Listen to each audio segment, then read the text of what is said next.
Nada, como saben, soy oficial de la Marina de Colombia retirado, pensionado, soy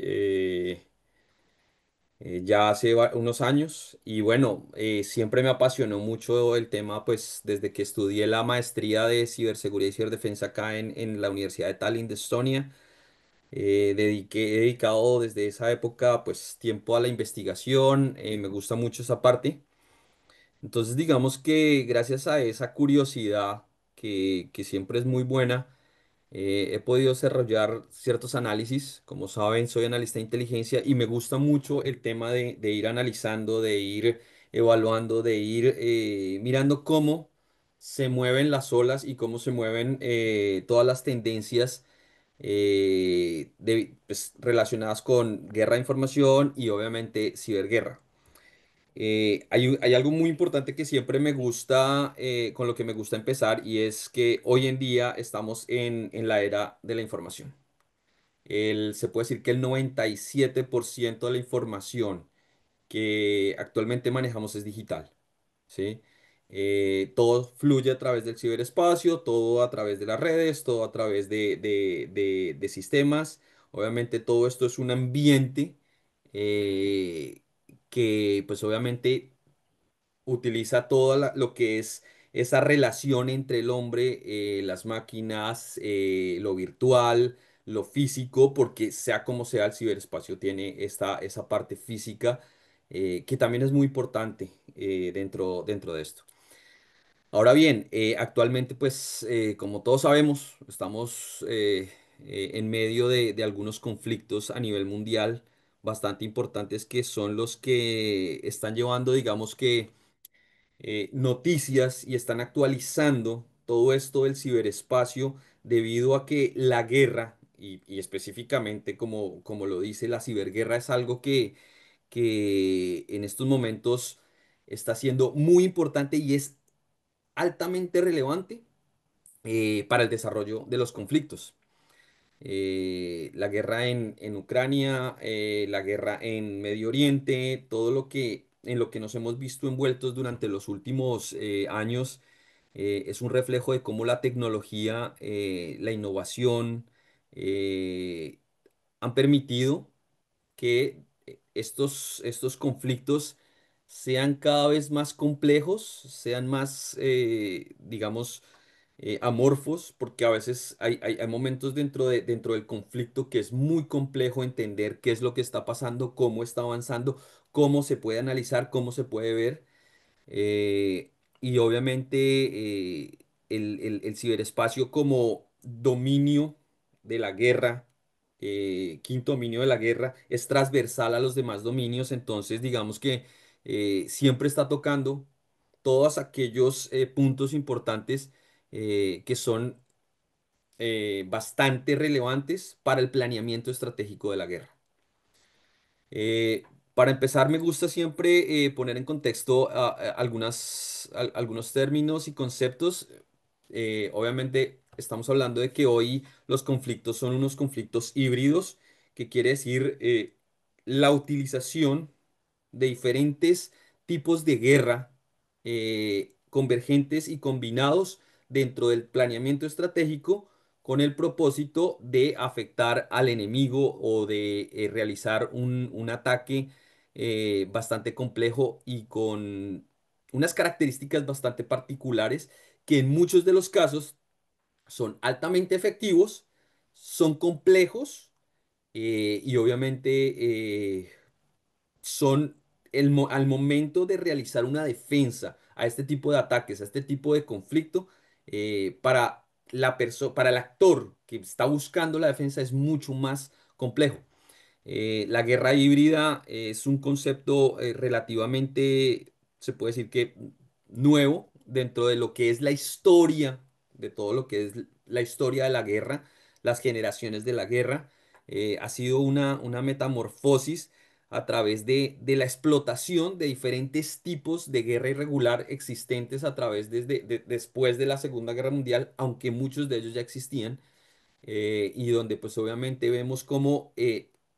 la utilización de la guerra convencional mezclada con diferentes tipos de guerra irregular como la guerra económica, la guerra psicológica, la guerra de información, la guerra cibernética, eh, pues obviamente hacen una combinación bastante importante al momento de enfrentarnos a un conflicto. Aquí hay algo que es lo que estoy desarrollando dentro de mi investigación en el doctorado que estoy realizando, y es que me gusta mucho hablar sobre un tema que también es relativamente nuevo, que es, lo pongo ahí aparte y está en oscuro, que es la guerra cognitiva, que es un factor muy importante que hoy en día, primero, es bastante difícil de identificar, es bastante difícil de entender, es bastante difícil de analizar y de comprender. Y obviamente es un componente que está afectando directamente la defensa, la preparación, la estrategia, y obviamente que afecta a todos los niveles, tanto el nivel, el nivel táctico, el nivel operacional y el nivel estratégico, ¿no? Cuando estamos realizando un planeamiento para la guerra. Entonces, digamos que cuando empezamos a ver cómo toda esta diferencia de conflictos o de tipo de conflictos están inmersos dentro de una guerra o de un ambiente de guerra llamado guerra híbrida, para aquel actor que está buscando defenderse tiene que utilizar no solo una herramienta como antes se utilizaba en la guerra convencional, como las antiguas guerras de la segunda, tercera generación de la guerra, donde pues eran ejércitos contra ejércitos, naciones contra naciones. Era, digamos que un poco, a pesar de las limitaciones tecnológicas, de las limitaciones que se tenían en la guerra, hoy en día es más complejo, porque ahora estamos involucrando no solo a los ejércitos, estamos involucrando a la sociedad, estamos involucrando al Estado, a las instituciones, a los sectores, tanto público como privado, en todo esto que es la guerra, ¿no? Entonces, digamos que esto es más o menos como un resumen de lo que estamos viviendo en los conflictos y de lo que estamos viviendo en la guerra a día de hoy. Ahora bien, la guerra híbrida y la guerra híbrida de hoy, teniendo en cuenta la premisa de que estamos viviendo en la era de la información, ¿sí? Donde como les decía, la mayor cantidad de la información es digital, eh, y la necesidad de desarrollar tecnologías de defensa y de ataque eh, es altamente prioritario para los estados, obviamente no solo para la defensa, sino también para el ataque. Entonces ha permitido que las fuerzas militares son unas fuerzas militares convencionales, tecnificadas, pero también han aprendido a profesionalizarse en guerra irregular, en guerra que es bastante difícil de comprender su ambiente, y para este caso, que es lo que nos compete, que es la guerra cibernética, han tenido que utilizar muchos recursos y mucho tiempo para poder prepararse y estar en la capacidad de dar una respuesta efectiva contra los ataques, contra un tipo de estrategia de guerra que está obviamente muy relacionada con todos los demás dominios de la guerra. Obviamente sabemos que hay tácticas no convencionales. Hay una declaración de Eastwood de hace unos años donde decía, es una declaración bastante revolucionaria, que él decía, nosotros somos el ciberespacio, no tenemos fronteras, no tenemos cara, no tenemos rostro, no tenemos características, somos libres, y digamos que el ciberespacio es eso. Es bastante difícil determinar de dónde de dónde provienen los ataques, qué tipo de ataques se están desarrollando, hacia dónde van, cuál es su verdadero objetivo. Entonces, digamos que todas estas tácticas eh, generan toda esta niebla de la guerra que la hace más confusa y más compleja de entender. Digamos que obviamente también dentro de esto hemos visto cómo la tecnología ha incrementado y ha innovado, y cosas como los drones, que son artefactos y que son físicos, pero que muchos de ellos para la defensa es necesario tener los suficientes recursos y la tecnología y el personal entrenado que le permita, primero, manejarlos, utilizarlos, direccionarlos dentro del ciberespacio y, y desde el punto de vista de defenderse de ellos, buscar la forma de hacerles ese jamming, de evitar que golpeen estos puntos estratégicos. Los cuales pues obviamente son importantes dentro de un conflicto. Obviamente pues hay que hablar que lo más importante en la era de la información es la información, ¿sí? El activo más importante de los estados, las instituciones y de nosotros las personas es la información. Y como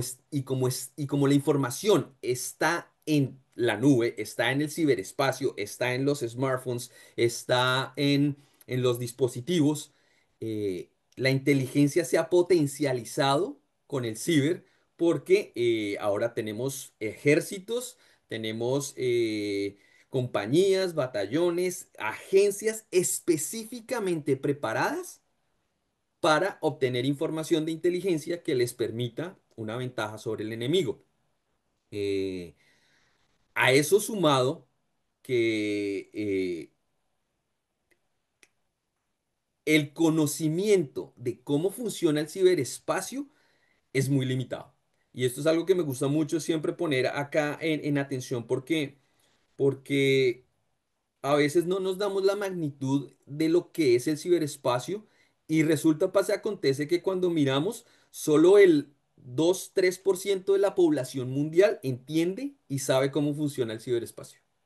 Y es una cosa absurda porque todas las personas a diario estamos inmersas mediante la utilización de algún dispositivo que está en el ciberespacio o que está conectado al ciberespacio, que está conectado al internet, que está conectado a la nube, ¿sí? Y la gente, o sea, la tecnología nos golpeó, nos trajo todas las capacidades, todo lo bueno, la forma de comunicar, la globalización y, y cómo las redes de información se interconectaron de una forma tan espectacular, pero resulta, pasa, acontece que el conocimiento de cómo funciona, de las amenazas, de los riesgos, es mínimo en la sociedad. Entonces, se dice que escasamente las personas que trabajamos en ciber o que hemos trabajado en ciber o que trabajamos con redes informáticas son las que entienden de una forma u otra en una en un gran nivel cómo funciona el Internet. Eso es algo bastante eh, importante al momento de enfrentarnos a un conflicto de características híbridas donde el ciberespacio es un potenciador. Entonces, es importante empezar también a entender cómo esto afecta, ¿no? Entonces, son características bastante interesantes. Obviamente sabemos que hay un planeamiento de ciberataques y obviamente manipulación, influencia, guerra de información, guerra cognitiva con el propósito de desestabilizar, de desmoralizar, de atacar la mente de la sociedad, de las personas y es bastante complejo de entender. Obviamente todo esto busca siempre desestabilizar políticamente al actor que está siendo atacado, obviamente también al que se defiende buscar la forma, y lo vamos a ver ya dentro de un análisis un poco más detallado de los dos principales conflictos en los cuales se está desarrollando la actualidad del mundo en la guerra, ¿sí? Obviamente la parte económica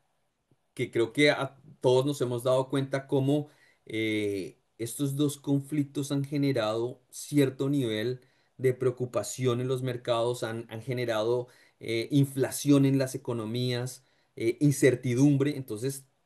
esto también hace parte de la guerra híbrida, la guerra económica, la guerra social, las guerras culturales, que vamos a analizarlas ahora más adelante. Y obviamente unas características de negación y ambigüedad desde el punto de vista de negar ataques, negar,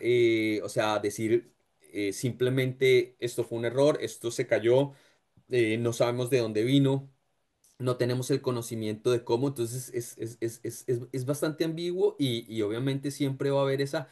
duda razonable de saber qué fue lo que pasó. porque muchas veces en el ciberespacio los ciberataques simplemente lo único que podemos hacer es intentar recuperar la información, intentar recuperar los servicios y después empezar a hacer un proceso de recolectar y colectar toda aquella información que nos permita a nosotros determinar de dónde vino, quién fue el que realizó el ciberataque. Entonces, es bastante complejo desde ese punto de vista. Ahora bien, con el propósito, pues vamos a entrar específicamente ya a analizar, digamos, los conflictos desde el punto de vista de cómo se han potencializado estos conflictos híbridos a través del ciberespacio y con el uso de la ciberguerra. Y bueno, vamos a empezar primero con Rusia-Ucrania. Digamos que mi conocimiento dentro de este conflicto es un poco más amplio al de Medio Oriente, porque lo he estado analizando dentro de los ejercicios y las capacitaciones, los paneles expertos que he estado desarrollando con el Colegio Báltico de Defensa, pues hemos realizado varios análisis desde el punto de vista de la inteligencia también, donde analizamos pues, los errores, las cosas que se han desarrollado desde el inicio hasta la actualidad y hasta el día de hoy en el conflicto, ¿no? Digamos que la estrategia principal desde el punto de vista cibernético de Rusia se ha enfocado en cuatro fases principales. Digamos que no en cuatro fases, en cuatro acciones principales. Obviamente, la inteligencia, recolectar toda la información que les permita a ellos saber dónde está la tropa, o sea, desde el punto de vista táctico, operacional y estratégico, con el propósito de utilizar. Al final, la inteligencia es importante para realizar operaciones de destrucción, que es donde donde se atacaron los principales servicios con el propósito de negar y destruir totalmente esa infraestructura, eh, las acciones de disrupción, ataques de negación de servicio, de este tipo, con el propósito de paralizar el servicio, paralizar las acciones, generar ese caos dentro del país, dentro de Ucrania. Y obviamente las operaciones de influencia, todos sabemos al interior de Rusia, cómo se ha manifestado el porqué de la guerra, ese discurso antinazi que se ha desarrollado a través de las comunicaciones que ha desarrollado Rusia, obviamente también buscando la forma de desprestigiar a, a los, al gobierno de Zelensky. Entonces, digamos que se han enfocado principalmente en estas cuatro acciones. Ahora bien, actualmente se ha podido realizar un análisis y en los análisis que se han realizado es que aunque esto ha sido muy importante para Rusia dentro de la guerra, ha habido un error bastante significativo que digamos que no ha dejado que Rusia sea tan, digamos, victorioso en muchos aspectos y es que la coordinación entre las diferentes estrategias de guerra híbrida, o sea, la forma en la que conectamos el planeamiento estratégico de la guerra cibernética con la guerra convencional, con la guerra de información, digamos que no ha sido muy óptima. Eso sumando obviamente a la resiliencia ucraniana, eh,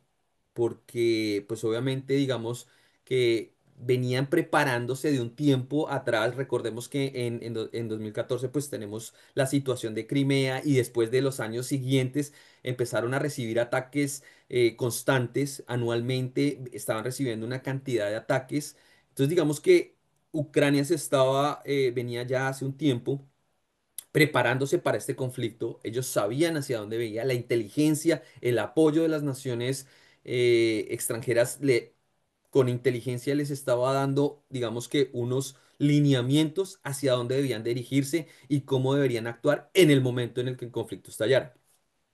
En 2016 recordemos que hay un gran apagón en Ucrania, que fue un ataque cibernético de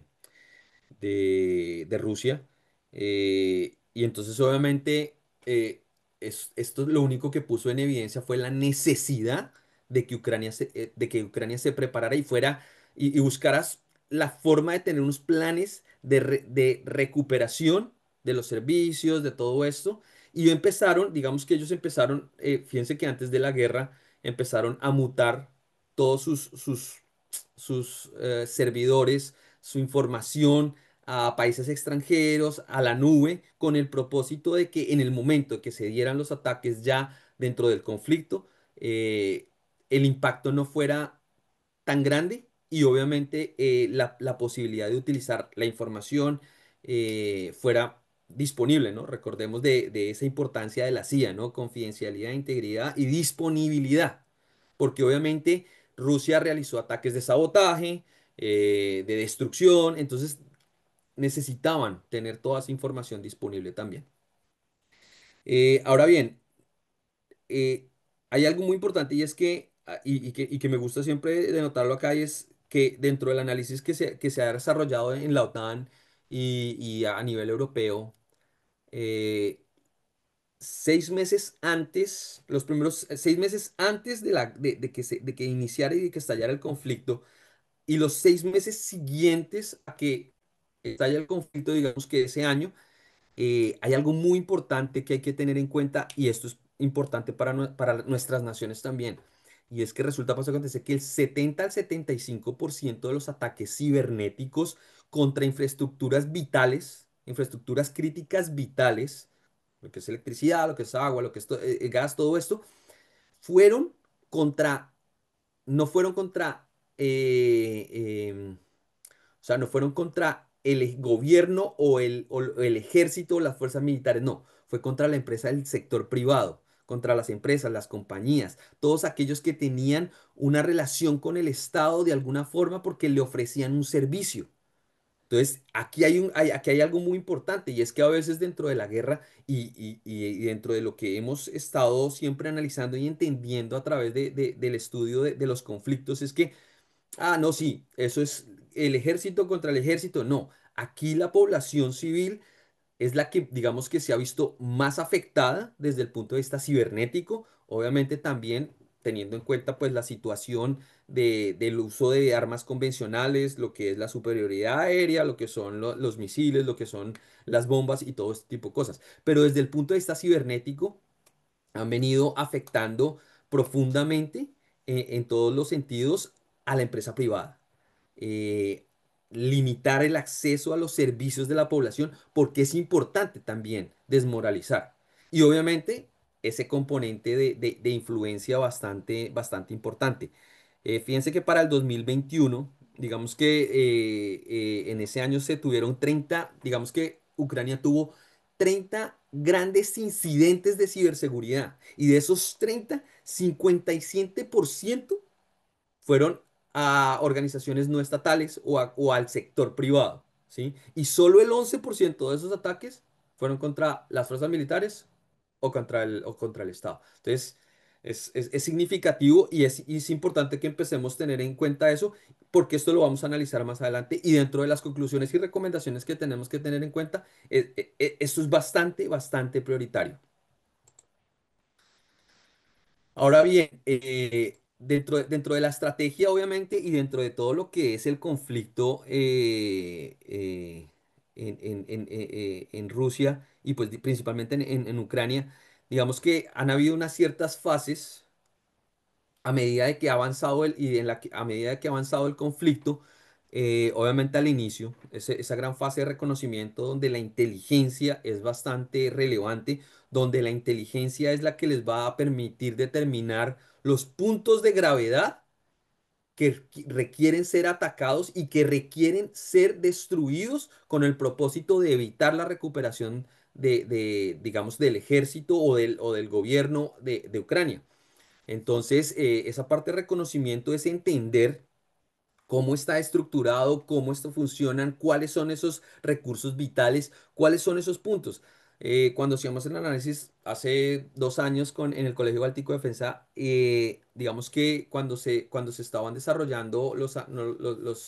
la inteligencia desde el punto de vista de Rusia, digamos que uno de los puntos de gravedad que Rusia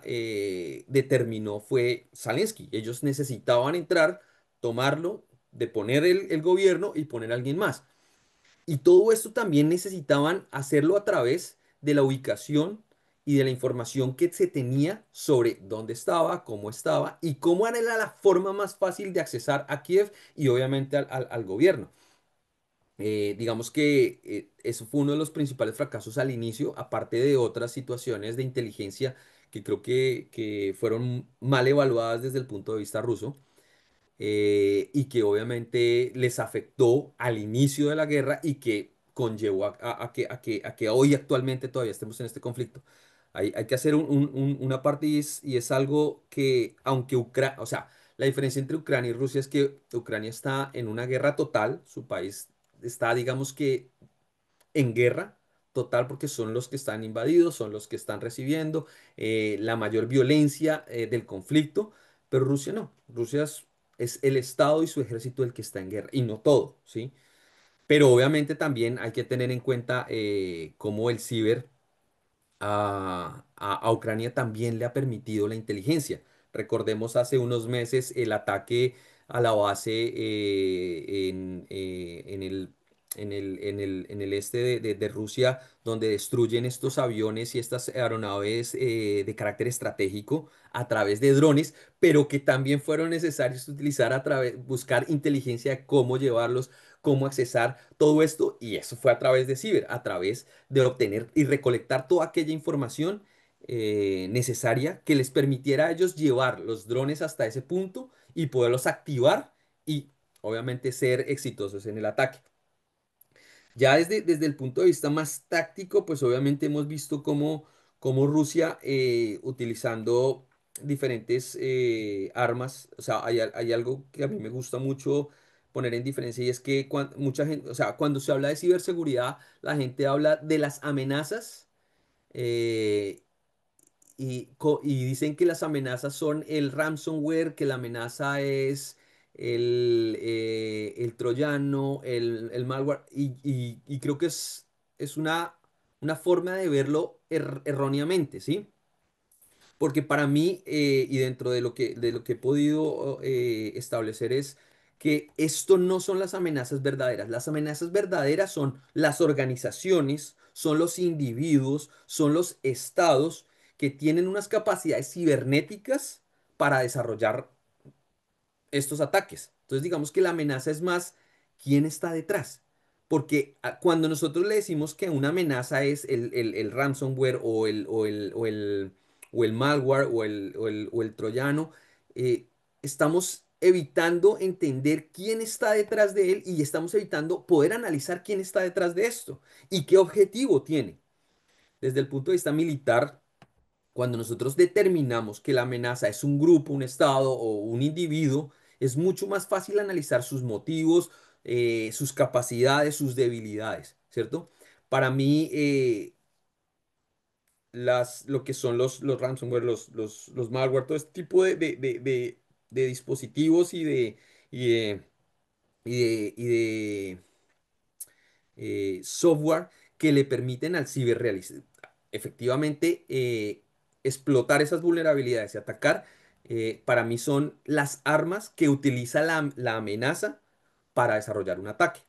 Entonces, digamos que dentro de esto, pues obviamente sabemos que al inicio recibieron millones de ataques de phishing. Aquí pues obviamente tuvimos toda esta parte de SolarWinds 2000, cómo se atacó el satélite ucraniano para tumbar todas las comunicaciones. Recordemos ese malware Acid Rain, que fue el que se utilizó para tumbar lo que era el Bitsat y el Kievsat, para dejar incomunicado en comunicaciones tanto al ejército como a la población civil, al Estado, en todo sentido. Y que continuamente sigue realizando y recibiendo ataques. Aquí hay un componente también importante eh, dentro de esta fase de ataque y desestabilización y sabotaje, que es cómo las amenazas se han ido organizando y cómo las verdaderas amenazas han participado dentro del conflicto cibernético.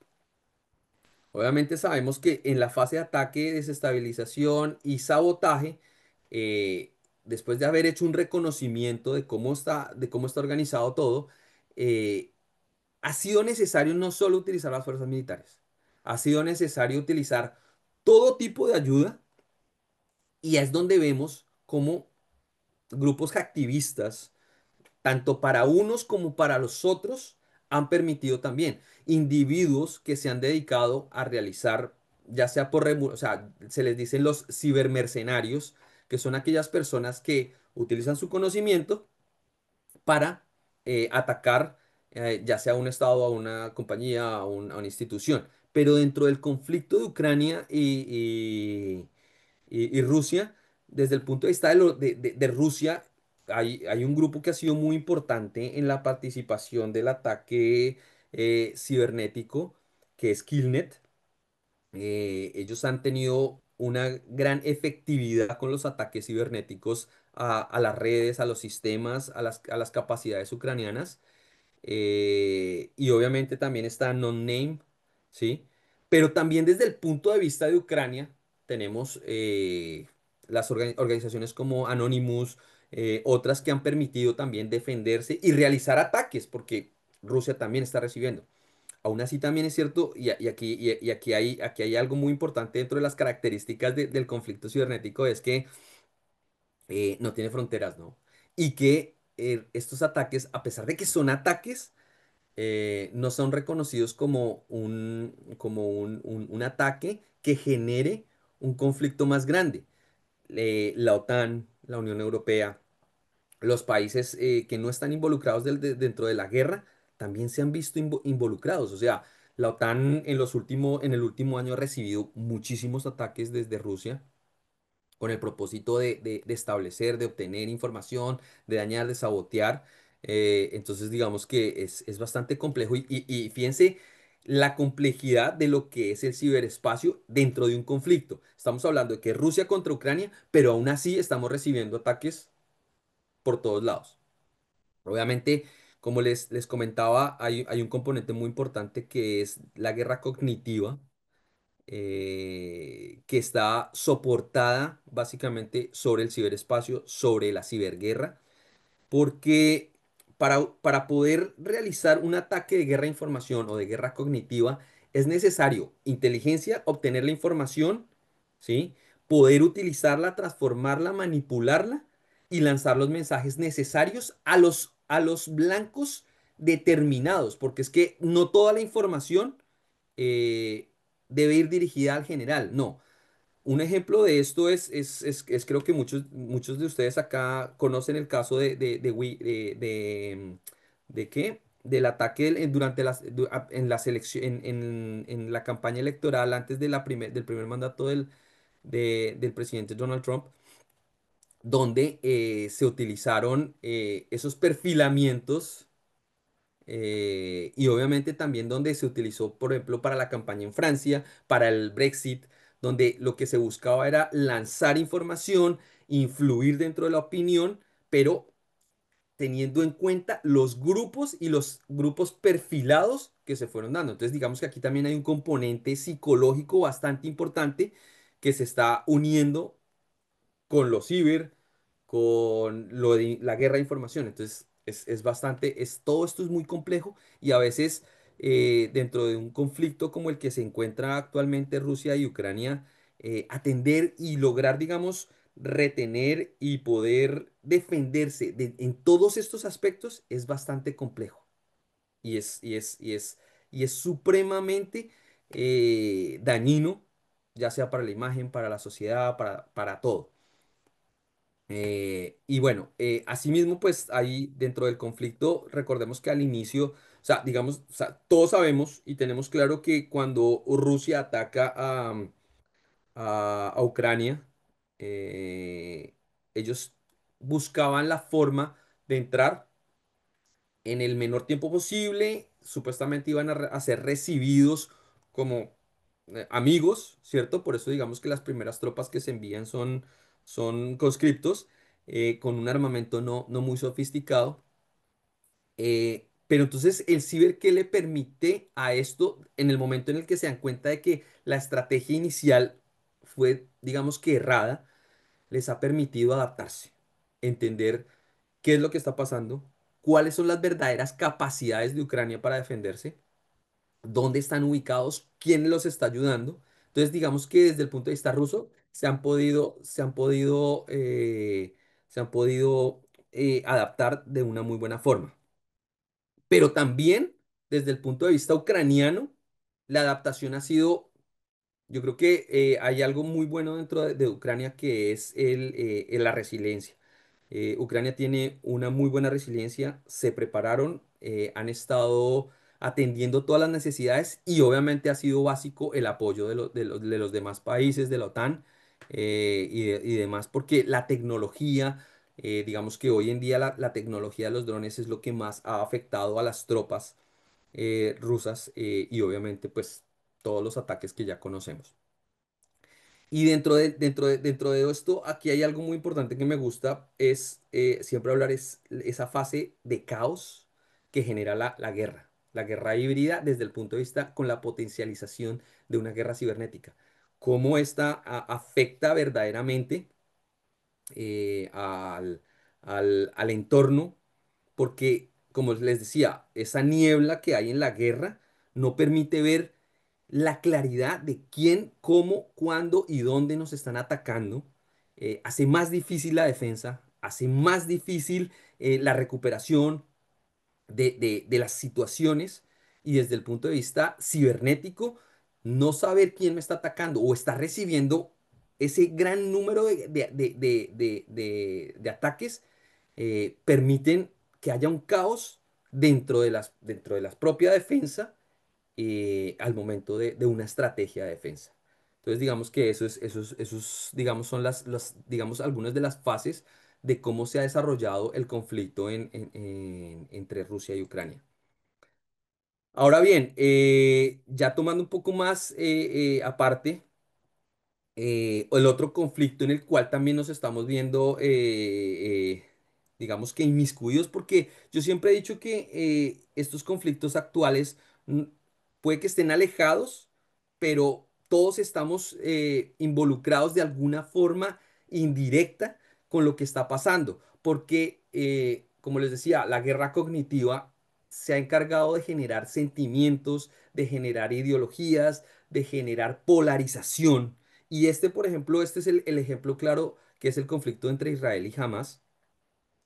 porque obviamente aquí también ha habido una importante influencia de grupos activistas, tanto a favor de Israel como a favor de Hamas, ¿sí? Pero hay algo muy importante que desde el punto de vista de la guerra cognitiva y es que como nunca antes, gracias al ciber, gracias a la guerra de información, a la guerra que hoy permite que todo lo que esté pasando en este conflicto se sepa al otro lado del mundo en menos de un segundo, lo que ha generado es, y algo que me genera, o sea, que siempre que me gusta analizar y es cómo, como nunca antes, grupos terroristas islámicos que a pesar de que tienen una misma ideología, tienen muchísimas diferencias en sus formas de pensar, ¿sí? Pero nunca se habían unido como se han unido en este conflicto. Entonces aquí estamos, hemos visto cómo Hezbollah, desde Irán, desde todos estos, los hutíes, todos estos grupos se han unido en un solo, por primera vez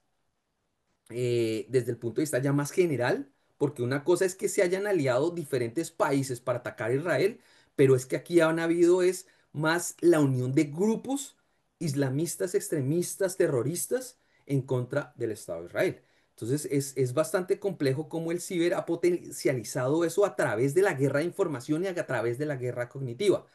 Y obviamente todos estos grupos activistas han ayudado también mediante la recolección de información y la difusión de información a través del ciberespacio y las redes sociales y los medios masivos de comunicación.